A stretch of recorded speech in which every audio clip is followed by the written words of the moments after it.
to Business Mastery for Startup Scale-Ups and Early Stage Businesses this week, live at Suffolk University in downtown Boston, hosted by Startup Boston's incredible conference, Startup Week in Boston. A lot of Boston there, and that's her reason. Real quick, I'll go on a tangent and say Boston doesn't get the respect or love it deserves as a startup community there. Gauntlet thrown, Austin and San Francisco. Here, here. That voice you just heard is David, the founder of Hunt Club, also an investor and multiple startup founder exit, or exitor, or exitor. Yeah, I'm just going to have to jump in and correct you right there. And so I joined Hunt Club, and so Oh, I I'm head up sorry. our I expert apologize. network. Yep. But that's good. My last position, I was CEO of a company we sold to E-Trade. So Since I have failed in my introduction, I'm going to turn the mic over to David to introduce himself, since I have clearly misjudged. But real quick before I do, anyone who comes up during the show and wants to ask the question, just get my attention. We're more than happy to answer any live questions should they come up. As long as they're on topic and we can help, we will. David, please share a little bit more about yourself and your background. It's a pretty exciting and extensive one. yeah, no, Jerry, thanks for having me. I am a huge fan of Boston in general. So it's a little unusual coming from a guy that actually was born in overseas, but like lived in New York for about 20 some odd years. Yeah, that's So usually a fighting. It very much is. So have you ever taken the Amtrak between here and New York and you see like the baseball caps slowly change right around Connecticut? And so when I moved up here, it was tough going. But yeah, so my quick background is I'm a software entrepreneur, operator. I've now been with 6 different Boston-based companies that have sold to various tech firms. And so all told, raised about 150 million of venture capital, sold for about 750, and then throughout this whole journey, been able to personally invest in just over 100 companies. And so it's been a blast being very tightly integrated with Boston, and I feel like Boston's now my real hometown. We're going to be focused more on the people side of the business on our show today.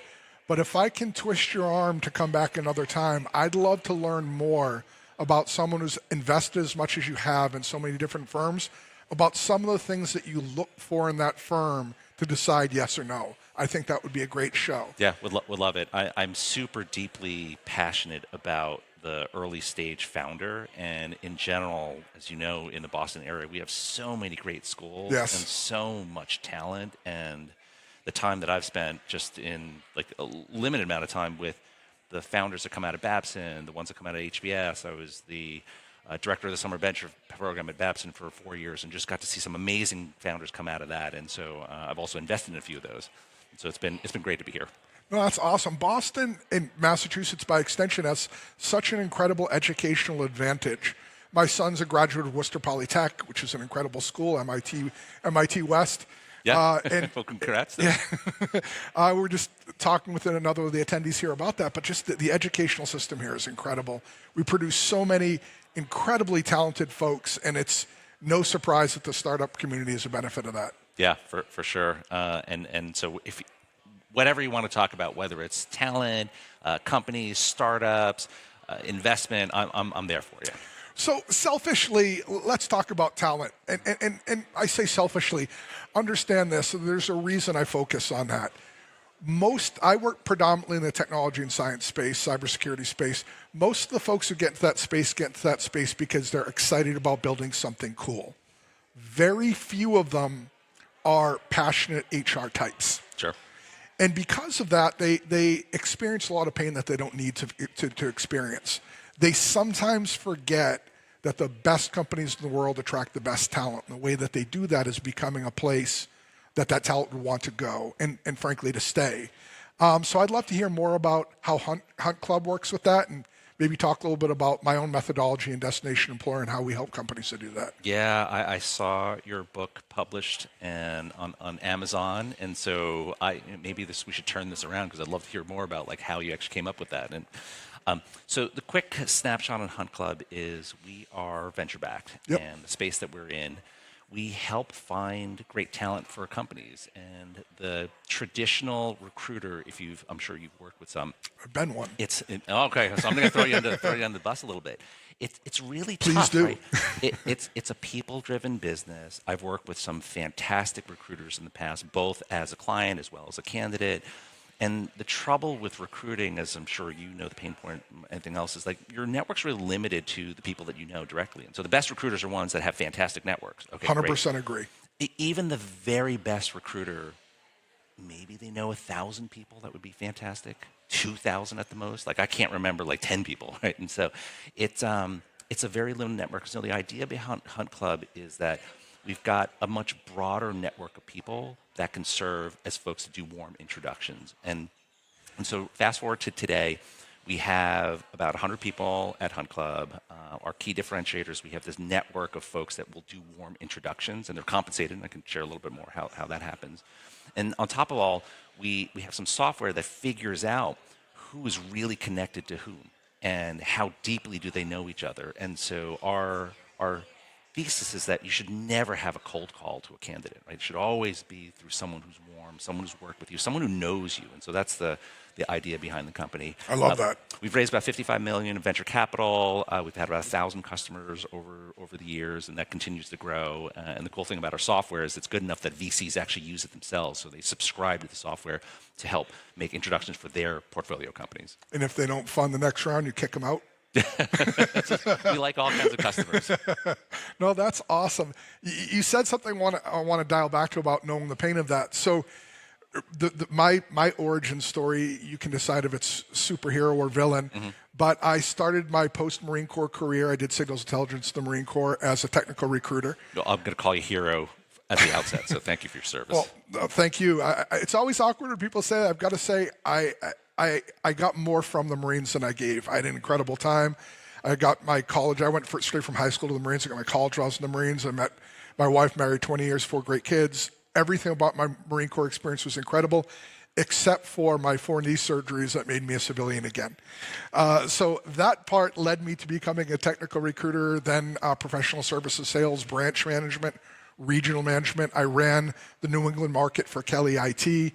I moved from there to consulting, and this is where the story really becomes relevant. That other stuff is just background, or as my mom used to say, grist for the mill. I was a consultant into the technology services space, and I did recruiter training, I did sales training, and I did management training. And after a short period of time, a couple of years, it became clear the problem was in the management piece. So I started taking over senior executive roles in technology services companies. So I was the COO of a custom software development company. I was the president of a MuleSoft consulting company. Oh, so you were the operator. Yeah. So it's not just you're finding talent. Okay, No. that's super. This is where the story gets unique, crazy. right? So I have been a recruiter in an agency. I have been placed as a candidate by an agency. I have trained internal benches and external benches. I've used agencies to place people in my company. And I built, so quick Apicero story. Actually, one thing before that. So when I was doing technology services and predominantly a training piece, I worked with about 85 different companies.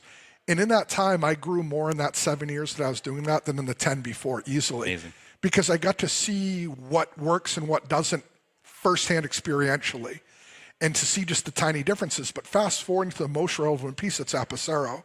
So I came on as the second employee, as the president of the company.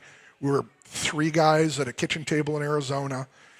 We grew from that to 2,500 people, 9 offices in 3 countries, 9-figure acquisition by NTT Data in 5 years. And super fast growth. Here's the funny thing. I was brought on to help with sales, to build up the national sales structure. But it rapidly became clear that at that point with MuleSoft, getting the work wasn't the challenge. It was getting the teams to do the work. So we switched gears. I focused on the recruiting. I hired the first senior architect for the company, the first 35 employees. I codified my process down, brought in the recruiters, trained the recruiters, managed the recruiters to do those things. Fast forward 5 years, 2,500 folks. It became crystal clear that the way that works in the technology space for hiring, and that was the birth of the book, Destination Employer, how to develop their reputation as an employer where top talent can blow their careers up 10x, and then how to build the employer brand, how to build the recruitment processes, how to make compelling offers. But most importantly, again, think back to when Salesforce first acquired MuleSoft. There were so few MuleSoft people. How do you keep those folks and make them want to stay and perform at a high level? That was what the book came from. That's what the digital program after it became. And when I launched Redbeard Solutions, which is mostly aspirational these days, it's more graybeard. What the root of that story was. Yes.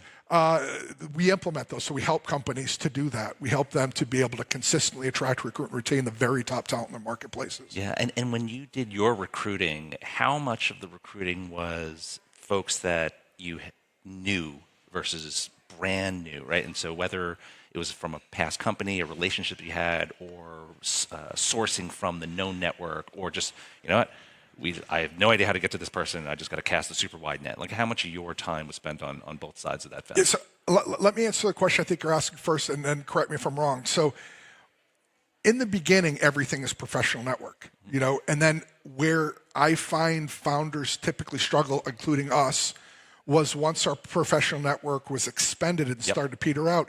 And that's when founders and founding teams learn something. And that's that recruiting isn't as easy as they thought it was, because they're no longer working in their friends and family group. Yep. And that's exactly the question, right? Because it both, whether it's for the talent side or the demand side, early stage startups, how do you land your first couple customers? It's usually through your professional network, right? And so when we look at companies in the first place, we try to figure out how much of that is actually repeatable. Like, do you have a repeatable sales process? Do you generate demand? In your example, you had fantastic demand. So then when you switch to the talent side, a similar thing, right? You tap in your network, and then once you exhaust that, then what happens? Yeah, exactly. And focusing back to the talent piece for a second there are two skills that for reasons for the life of me at 53 years old, I don't think I'll ever understand. But people seem to think, and founders more than most, that leadership is an innate gift that they have that doesn't need to be developed. And they think that recruiting is a low-value skill. And as someone who's been through the startup game, as a founder and as someone supporting founders, nothing could be further from the truth. And I see the same thing repeated so often. Number one, that founder or founding team doesn't develop the leadership skills that allow them to develop the group under them, that develops the group under them, that allows the company to scale rapidly and effectively. But on the recruiting side, what happens so often is once they expend their professional network and they start to struggle, they do one of a couple things. They reach out to staffing firms, which I'm not bad-mouthing an industry that birthed me, but it's expensive. Yep. So they're dropping $20K a pop there.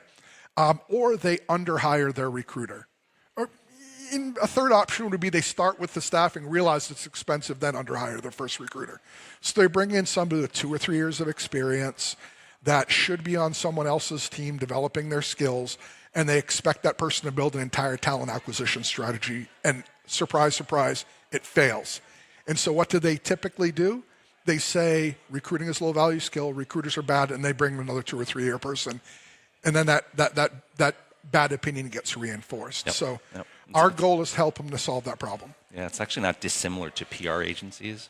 Yes. Right. So for whatever reason, maybe that's the next industry that needs to get revamped. But it, from a founder and operator standpoint, you frequently hire one agency. They exhaust their outreach to known journalists that they've worked with, and then once that happens, they're in this weird spot of like, well, I can't do anything else for you. And then what do? You change the network, you change the agency. Do you bring them in house? Do you hire a different one? And so it's an interesting parallel between talent and PR. I'll tell you what I think the link is: PR, digital marketing, social media marketing, recruiting, outsource sales. All of those things are extremely low barrier to entry. And so what winds up happening, I think, is number one, a lot of people who should be in other teams maturing jump into their own ship too soon. And number two, a lot of folks who are there for quick money, they mistake some initial success with actual ability at risk of being rude. It's actually like a little angel investing as well. So talk to me about Hunt Team and how you expand that network and how that works. Yeah, so I joined as the head of the expert network. And so the idea behind the expert network is that at any given time, you as an operator, you have a great network and you have other people, and at any given time, you're not looking for a job or you may not be hiring, but you're out there and you know people. And so today we have about 27,000 people as part of the expert network at Hunt Club, and they range from director level folks at small companies to C-level folks at public companies. And so it's a very, very broad range of experts. And the way that works is whenever we see that target candidate X might be a great fit for company Y, we reach out to the experts that know that candidate, and they could have worked together in the past. They may have gone to the same school. There are all these different signals of strength between the connector, the expert, and the candidate. And all that happens is we send them a quick little email. Hey, Jerry, we noticed you used to work with Sarah. Sarah looks like she's a great fit for this CRO role. Would you be willing to make an intro? You click yes, and then you're off to the races. So your job is done as the connector, and I'm sure regardless of whether or not you were in recruiting, you're making connections all day long. Of course. And so the way that works from a candidate standpoint is they get the warm connection through you, right? So it's not some random guy at some random company reaching out. It's like, hey, Jerry, you're reaching out to Sarah. Here's something you should take a look at. And the incentive from your side, not only is it paying forward social capital, but you also get compensated. And so we've tried to align the financial incentives.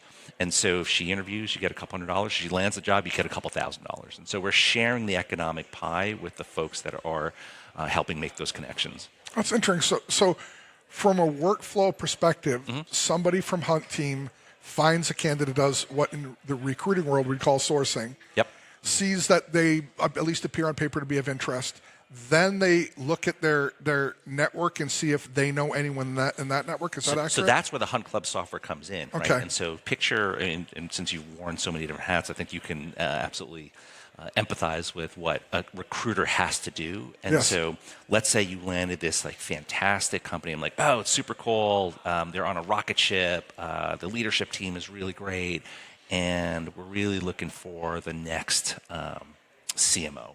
Right, because the current CMO got us to a great point, but sure. He doesn't have the experience, and so as a recruiter, what you would do is you meet the client, get some of the intangibles, and then our software kicks in where we not only figure out just on paper who would be a great fit, right? Stage, industry expertise, whether the geography matters, is it an in-office thing, and so we narrow all that down, and the recruiter doesn't do any of this, right? And so the software figures out of all the people in the world that could potentially be a good fit for this company, who are they, right? And so you just get this list, and then so that's the first piece of what the software does. And then the second is, let's say you've got a list of like 20 people that would be ideal on paper. How do you actually get to those folks, right? And so you could see some aspirational names like, oh, that person's great, that company's fantastic, it's such a fit, that person would be such a win if we can get in touch with her. And then our software then surfaces up, oh, she used to work with someone blank who's in the expert network. Or there's another connection that she had maybe from school or somewhere else. And so it's surfacing up those strong connections, and it's shining a light, as we're sitting in the spotlights here, it's just shining a light on the seating what those position relationships is not actually ideal. are. but it's all good. And so that's what the software does. And so from a recruiter, like a human standpoint, it frees the person up to do the things that he or she's really good at, right? Yeah. Talking to people, getting a sense of the intangibles. But we want to have this network in our software open those doors and get in front of that person. I'll tell you what I think is most important about that and most interesting, and it ties me back to probably the single biggest difference in recruiting and selling back in the Stone Ages when I started, back when I was placing COBOL folks.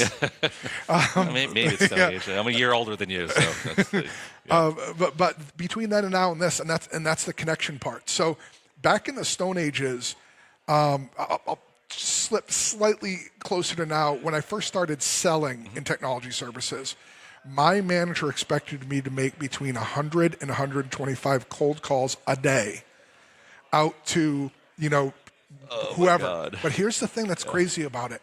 So again, remember, we're late 90s, early 2000s. Internet's a baby, emails, the hot new kid on the block.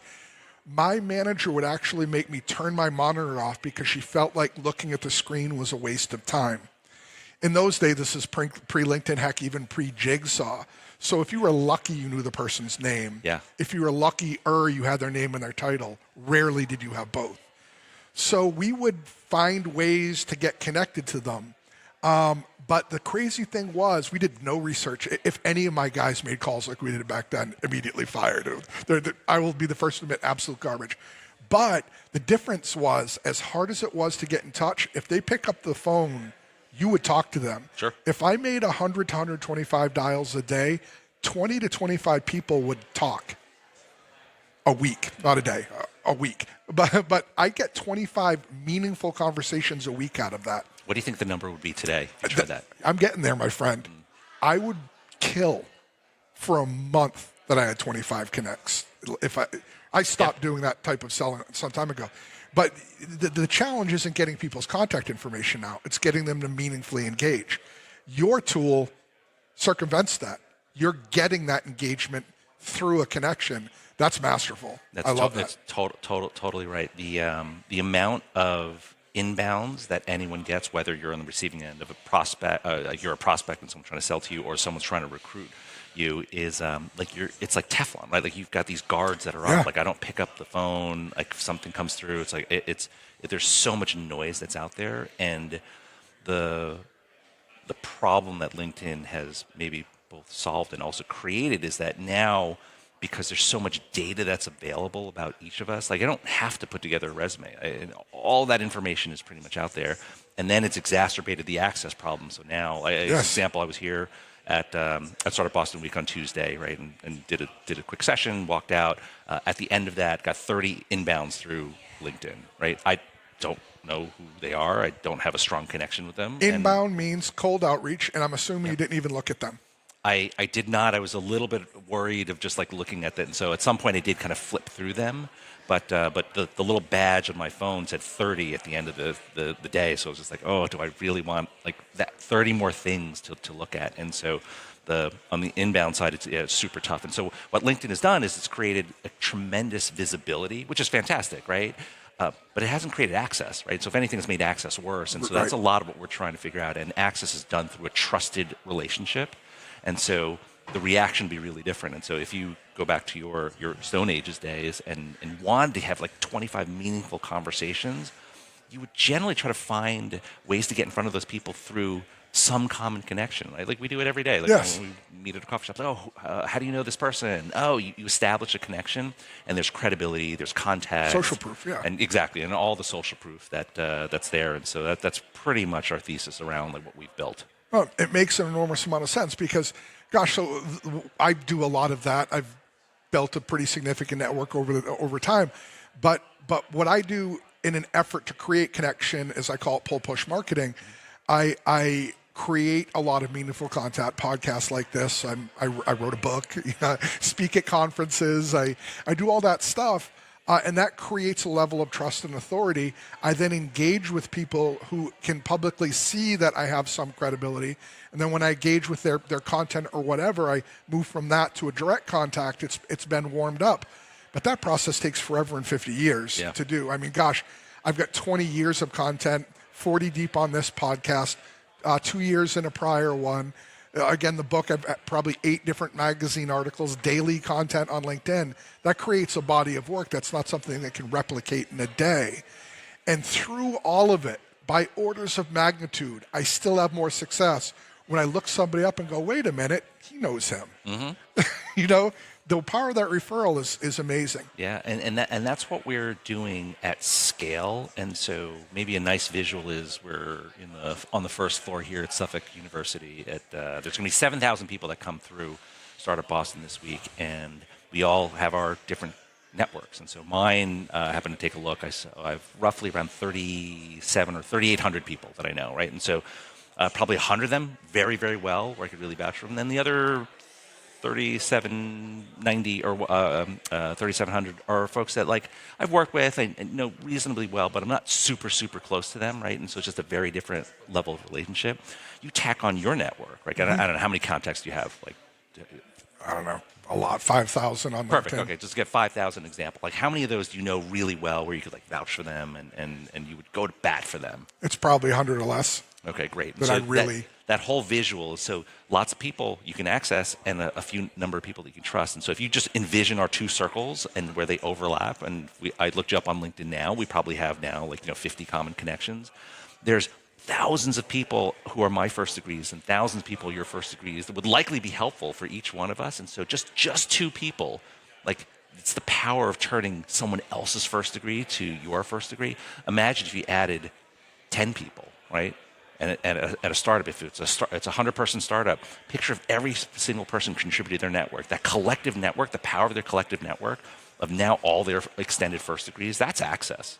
And that's not something that, it's real. a typical recruiter can come even close to that? Not even. No. And I want to dial back to something you'd said earlier on about that Teflon coating that top talent get. And this is crazy. So when I first made the mistake of putting founder on LinkedIn, my LinkedIn's exploded. When I then added CEO, it exploded again. And I see that type of problem very often with high-end candidates. So the belle of the ball this year, of course, is AI ML. Sure. So if you've got any kind of meaningful data science background, if you've got legitimate AI experience, and I said legitimate, folks, legitimate AI experience, you're getting blown up on LinkedIn. Yeah. There's no world where you're not getting dozens. But here's the worst part of it. The majority of that outreach is garbage. I can't tell you how many times I've been talking to a friend who's a CTO, at a mid-sized company, and we laugh because some recruiter sent them a message asking if they'd be interested in a desktop support role because 20 years ago they were desktop support at Harvard. And it's just this meaningless contact. And not only the volume, but just the pure garbage nature of the outreach. Those folks don't even reply when a recruiter reaches out to them. But if a trusted friend does, that's a whole different thing. Yeah. And then if you can then apply some AI to figure out at least the matching. And so let's toss out the ones that are just not a fit, right? And so in that example, I've also received similar ones. Yeah. A million years ago, I was a product manager for X, and so it wouldn't be a position that I'd even actually remotely be able to do today. And if you use a little bit of AI, at least to figure out, like, are you fishing in the right pond? Then use the warm connections to get in front of them. Imagine the power of that, right? From an employer standpoint, you've got this really good targeted list of people that any one of them should have a legitimate shot. Now, your job is to get in front of them and engage them and see whether or not they truly are a fit for things that don't just sit on paper. And so that's the 1-2 punch of using some technology and then human trust, I think, is the winning combination. Yeah, and what I love about it is the human piece. So I've said this for years, that recruiting will die as an industry when we stop elevating the importance of the human connection. So I might have told you this story, so if I have already, I apologize. Earlier in my career, one of my first big clients was Monster, which in those days was running advertisements everywhere that they were going to kill the staffing agency industry. Yeah, I remember those. Yeah, you remember them? Yeah. Well, I don't know if you know this, but they're a local company. Sure. So while they were running those ads, I had database consultants working there. And I would always laugh, oh, you're going to kill my industry. Don't do it too soon. Let the contracts finish. Ha, ha, ha. Fast forward to now, Monster's no longer even a player in the game, and the staffing industry is still going strong. But between then and now, we have had a real cancer to our industry, and that's the MSP VMS outsourced program for staffing firms. That inability to connect directly with the managers greatly diminished the value we can add because we can't learn that David, the software development manager, values this in an employee, and these are the skills that they need, but these are the skills they really need. We get a generic job description that is probably 70% accurate, and then we have to blind throw our resumes into that black hole, and then if that VMS program manager is interested, then they'll reply with some type of information, usually 3 weeks later when that candidate's long since gone. Yeah. So now with the advent of AI, I was even more concerned because, oh my gosh, another cut that will finally end the industry. But what you're describing is the inverse, using AI, in my opinion, as it should be used as an automation tool, as a filter, to maximize the ability of that human to connect to another human. Yeah, using technology for good, not shocking. for evil. It's like your old school Google there for a minute. Yeah. I do think, well, I mean, it's sort of interesting. Like when Google was started, the key differentiator was PageRank, right? And so figuring out the relevancy between one page and another page, that's social proof, right? Yes. And so the opportunity that I think we have around us is, what's the equivalent for people, right? Like a people rank, right? The ability to to score and understand how well do you know someone. What, is there some asymmetry, like maybe one worked for the other person, and so there's a natural difference there. Context, right? I may trust this one person a lot about marketing, but maybe he knows nothing about finance, or maybe, and so there's just so much that's like rich data that's out there, and so I do think that as the industry evolves, that there's going to be ways that technology can be used in a very productive way that'll hopefully create a much better experience for everyone that's involved. 100%. And I think that highlights a potential unforeseen problem that happens when you take the human out of the equation. So imagine that you're David, the job seeker looking for a job, not David, the investor and business person. So you're looking for a job. And I'm generalizing, so correct anything I've gotten wrong, but you're looking for a place that not only will provide you the things you need, but that you can grow with. Sure.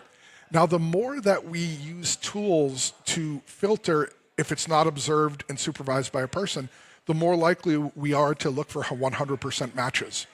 The problem with a 100% match is it takes away the things that you could learn as a person. So when I'm hiring for myself, or when I'm consulting in companies on how to hire, I recommend looking for 80% matches. People who have all the necessary skills and some of the other skills, but that can grow in the role. Because the more that they can grow while being able to function the role, obviously, the more invested they are in staying. Part of the problem that we have is turnover and bad retention, and one of the solutions is to hire people that can do the job as it stands, but have room to grow in the role so they have a reason to stay.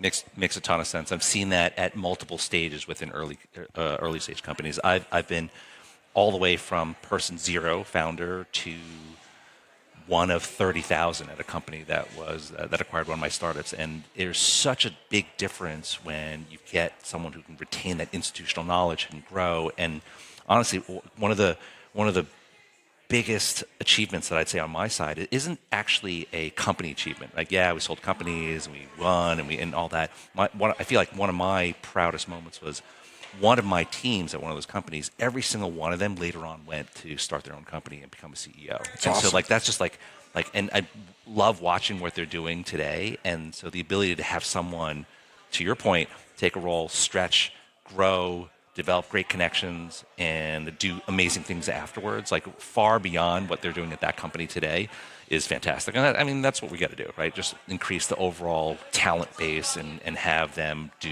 amazing things at other places is ultimately success. And that brings up something I talk about in my book a lot. You know, one of the errors that I think founders and early stage leaders make is when a person leaves the organization, they treat them like they caught them climbing out the back window with the family silver. You're dead to me. Exactly. Right, yeah. You've wronged me in some way. When the reality is most people leave because one of three things broke. I call it EFG, engage, fulfill, and grow. Mm-hmm. People stay with an organization ideally and are most happy when they feel heard and valued, engaged. Their personal goals and values are in alignment with the company's goals and values, fulfilled, and they're growing in their skills and responsibilities. Now, in a well-run company, it's usually the G that's going to break. At a point, David, the employee, has capped what they can do in your role.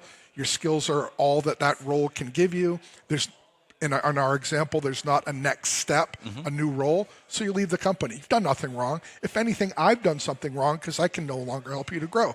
So when that time comes, in your wonderful example of them becoming CEOs, you're releasing an ally out into the world if you do it the right way. Yeah. That person can be an entrance into new business. I say that from personal experience because they have.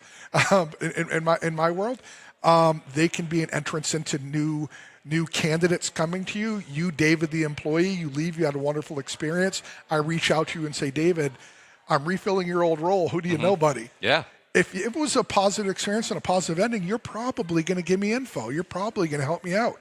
If it was a wonderful experience and I treat you like a sneak thief on the way out, that's never going to happen. Yeah, how you treat someone when they leave is very telling as an employer. And I don't know whether or not this is a very common thing, but at least for early stage, I see this quite a bit, where there's a recognition that there's a potential lifespan, like when you're a great fit for the company. Yes. So I think some companies that do it really well, and I'm lucky to have been part of a few of these companies, keep a very open door with that, right? And it's not like if you leave, you're betraying the company. In some of these companies, I've found it to be a very open dialogue between the person who's contemplating leaving and his or her manager, where they actually work through this. Okay, great. I understand this is what you want to do in your career. You want to do something else. I will actually help make connections, and then it's a more seamless handoff, right? And so it's not suddenly someone gives their 2 weeks, and it takes trust on both sides. And so I don't know of too many companies that do it, but like the ones that I've seen do it really well are ones where employees trust in the team and the culture enough to be vulnerable. Like imagine going to your manager, like, you know what, I'm not sure I'm here. You know, this is a great fit for me in the long term. Exposing you, right, massively. And then, of course, from the employee side, who actually thinks forward in that? And so I don't know what percentage, maybe less than 10% of companies and have a culture that's like that, but I think those are just amazing ones. I've got to talk about that. Yeah. So you just hit one of my hot buttons, one of the things I'm passionate about. Yeah, I got to read your book. Yeah. So what you've just described, in my opinion, is the future of work. Mm-hmm. In our parents' and grandparents' time, a person took a job for life, then, for 20 years, and then for a decade, and heck, now we're lucky to get them for 2 years. So rather than have a perspective that you come and it's like we're getting married and we're together for life, we need to look at it more like we're partners on a project, and the length of that project is determined by aligned vision, goals, and growth. When that ends, when that stops, there's no ill will there. It's just there's not a reason for us to be together. As a technologist, if you stay with me and your tech skills start to stagnate because I don't have next step for you, you're damaging your value to the marketplace. Yeah, great point. You're doing yourself harm. So if I have enough maturity and vision to say David is stagnant here, he's clearly unhappy, I can either guilt him into staying longer, where at best you're going to be unproductive, at worst you're going to be actively poisoning my cultural well. If I can be mature enough to see that and help you take your next step, 3 years from now, when you're ready for your next step again, it might well be back with me. Yeah. It's a boomerang. Mm-hmm. So yeah, I mean, I hate to sound like some new ager and say it's all about the energy you put out in the world, but it's all about the energy you put out in the world. Yeah, and there's a really strong connection to the bottom line. Yes, right? 100%. And whether it's the company's bottom line, because you now have a very, very seamless way to onboard and offboard talent, and it doesn't create these crazy disruptions. Or if you look at it from the talent perspective, which is now you're growing the overall just level of sophistication and skill set that's just out in the workforce, and it's those are two really big things that I think if companies do their jobs right and talent is open to it, that there's just so much more potential that's unlocked that way than trying to keep someone like locked in. And given where we are at Boston Startup Week, I feel the need to mention this. The life stage of the company is hyper relevant to not only the type of person that's going to be happy there, but to how long they're going to stay. So if I'm Jerry, the startup founder, or better yet, you're David, the startup founder, your startup is just blowing up. You're hitting that magic hockey stick we all dream about. I join as employee number 3 as your IT guy. I'm setting up the Wi-Fi. I'm probably running the website. I'm doing everything in the world. When the company grows, you're rapidly going to outgrow what I can offer. You're going to need specialists in each one of those areas. Now, I may well grow with you. I may fall in love with the company, and that may well happen. And you may well have the foresight to say, hey, Jerry, what you did is 5 jobs now. I love you. You've done great work. Pick one and grow in that, and we'll replace the other ones. Or you might not. But regardless, there's a window where I'm probably going to be viable for you, and after that, I'm not. So the ability to understand, again, that in a startup, the people that you hired, they're probably not going to be with you forever. And to develop the relationship we described is going to open so many doors for you. Or inversely, you can have that old school mindset from the bad old days that when that role is outgrown Jerry, the generalist, I'm somehow now a bad employee because what you hired me for is no longer the reality. And then what happens when I leave in a huff? Everybody else looks at that and says, that's going to be me in 6 months. And what do? They polish their resume. They start putting out feelers. Oh, it's so toxic, right? Yeah. Yeah, you definitely want to avoid something like that. The notion each of us actually has like a sweet spot in terms of stage, I think is something that you don't quite recognize. I mean, maybe it takes a while for you to realize like where your strengths are best suited, and maybe it's, if your sweet spot happens to be at a stage of the company where you're 0 to 1, so 0 to your first million, that's great. That has a certain profile to it.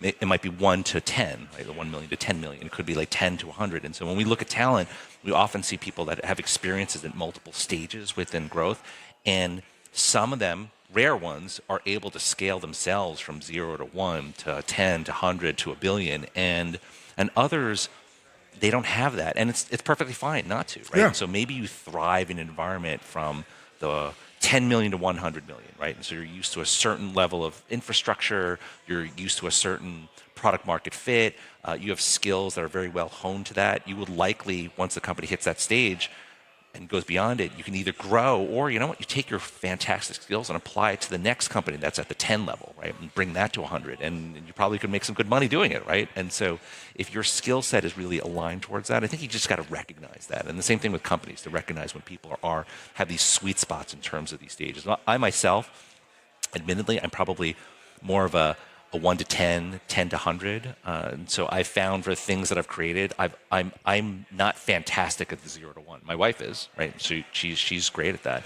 And I'm also not great after the 100 million. Like it's either too much process, or like I just don't scale as well. And I know for myself, I'm not a great fit there. And so at least after 54 years, I can look back and say, all right, the 1 to 10, the 10 to 100, that's where I can really thrive and add the most value. And so now that I've learned that, that's where I focus. Yeah, and that's something important. Remember, that's a word. Remember, as a founder, if you're a small business person and you're building to exit, keep something in mind. The company will larger be bigger than you're comfortable with when you exit, and you're likely to be sitting in an even larger entity with a smaller title for 2 to 5 years after you're acquired, or however you exited. So keep that in the back of your mind when you're building your company. If going the VC funded route to an exit is really the best path for you. Yeah, and having that happen now 6 times, and the full range of fantastic outcome where the parent company suddenly gives you more resources, more distribution, all that, and the opposite end of the spectrum where after acquisition, you're really kind of tucked into this like little part of the business, and it becomes a very unrewarding kind of role. Yes. It's really hard to tell before you sell the company, but once you see that path, like, you should plan appropriately, and you should make sure to get the right people at that stage. A few of the companies that I'm part of, what was shocking to me was that the people that I thought would thrive and stay were never the ones that actually did, and I don't know what the science is behind that. It's just like, and what's weird is when you design your compensation plans and retention plans, it's usually around, okay, I think this person could do it. And so much of it is driven by that culture and of the parent company in its early days. But I'm sure there's a topic for another time on like how to optimize for that. Yeah, we're actually running out of time, so this is a natural point to end, but you just invited yourself back for another episode. So I got to read your book first, though. Yeah, 100%, yes. I love that you came. I love this talk. I think that we have a lot more that we could cover. I'd like to thank Suffolk University again for hosting us. I'd like to thank Steph and Startup Boston for this wonderful event. And they've been fantastic. David, I'd like to thank you for being on the show. No, thanks for having me.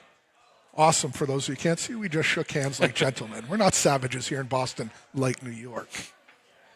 That's all right. It's been a while since I've been there. That's fine. Awesome. Well, that's it, folks. As always, I'd like to thank you for tuning in. David's notes, David's contact information will be in the show notes. David, I forgot to ask, I apologize. Where can folks reach out to you? The best place is check out Hunt Club, so huntclub.com, and you can reach me through there. Awesome. So check out David at huntclub.com. That website will be in the show notes. And again, thanks for being on. Appreciate you having me. Thank you. All right.